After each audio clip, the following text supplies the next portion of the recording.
Thanks for staying with us. I'm Bill O'Reilly in a personal story segment tonight. Column in Time magazine entitled An Unhinged Republican Convention and the Nation's Greatest Test contains some very interesting statements. First, that I, your humble correspondent, am trying to gin up a race war because of my coverage of Black Lives Matter. And second, that the GOP itself is now the party of hate.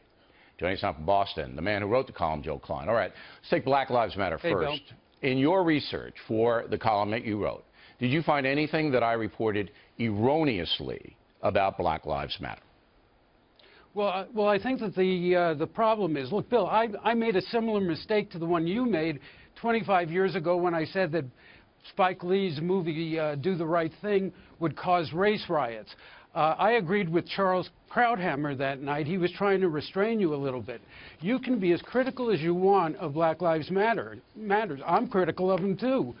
But to say that they have caused the shooting of police officers, I think is a bridge too far. But I didn't say that. I didn't say they caused it. You were clearly... I'll tell you exactly what I said. I said their provocations, all right, lead to a climate that is hateful toward police. I didn't say they caused it. You know that, Joe. You know that because to write a column like this, you got a nexus of stuff. And the transcripts of our program are available to you. There was no statement of Black Lives Matter caused the police deaths. Well, it didn't happen.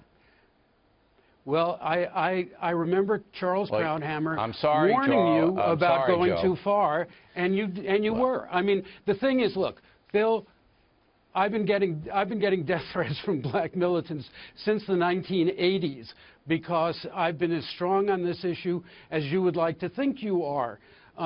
And the fact is that there is a bright line, and you can't go across it. Well, I didn't go across it. I reported accurately every single time on Black Lives Matter. Now, I have a whole bunch of stuff here about what their leadership has said. I was going to read it to you, but I'm not going to read it to you because I think you made a mistake in describing me as trying to gin up a race war, because that you're not going to true. read it to me. You're not going to read it to me because you know I'll agree that the stuff that their leadership has said is disgraceful. No, but you said that I'm trying to gin up a race war, and that's not true. Yes. That's not well, true. I'm glad. I am thrilled that it's not. Bill. Okay, I'm glad you're thrilled. The second thing now is GOP as the party of hate. Now, that insults millions of Americans who are registered Republicans, does it not? Yeah, but it also reflects a new reality. I mean, I think that by giving their nomination to Donald Trump, who I believe is completely incompetent to be president. Didn't Donald Trump win it? Wait, Joe. Nobody gave anything to Trump. The Republican Party voted in the primaries, and he won. Mm-hmm. He won. And I believe that the people who voted in those primaries for Donald Trump were at least helping him along with his message of hate toward immigrants. All right, give me an example of Muslims, message of hate, though. So give me an example so people know what you're talking about. Give me an example of a message of hate. Well, when he was talking about the Mexican judge, that was certainly a good example. And when he makes this blanket accusation about Muslims. Now, Bill, you know, you've actually reported on this. I've spent a lot of time with our troops overseas in Iraq and Afghanistan. I carry water for them, and I have been since 9/11.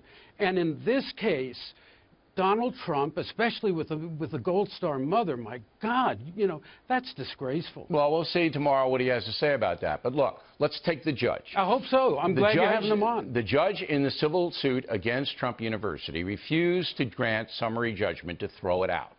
So Trump said, I believe that he didn't do that, didn't rule my way, Trump's way, because he's of Mexican descent and because I've been tough on the border wall, that might have influenced his thinking. So do you say that's a hate comment?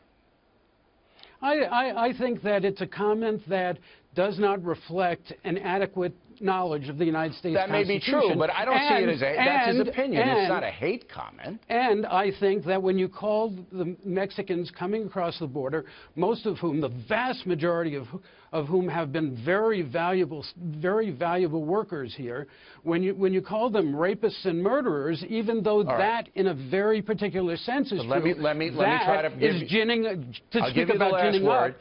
He said that on my show. I don't need the last word. No, I want to give you the last word. He said that on my show, okay? one of the first interviews he did. And the context of the conversation was that the smugglers, the human smugglers of the illegal aliens crossing the southern border are raping and abusing and doing horrendous things to the poor migrants themselves. It wasn't the farmer crossing the Rio Grande is a rapist. Bill, again, I'm sure you have to give perspective. I thought you were going to give me the last word. I am. I want to just provide the viewer with my opinion that perspective is needed on these comments. Not validating them, not validating them, just trying to give perspective. Last word, Joe. I'm sure that Donald Trump cares the world about those poor immigrants coming across the border. Yeah. He was backtracking from a stupid comment that he made in his announcement speech when he did the interview with you. Maybe. I mean, I can't read his mind, but all I want is fairness, Joe. You weren't fair when you said I'm trying to gin up a race war. I'm not. I'm trying to accurately report on this crew. And, you know, your opinion on Republicans, that you're entitled to that. You're entitled to your opinion, but I wanted to flesh it out a little bit. But I got to say, everybody, Klein's a stand-up guy, man. Most guys would take the cheap shot. They run away. He didn't, and we appreciate you coming. Not me, man. That's right. You're not. You're a stand-up.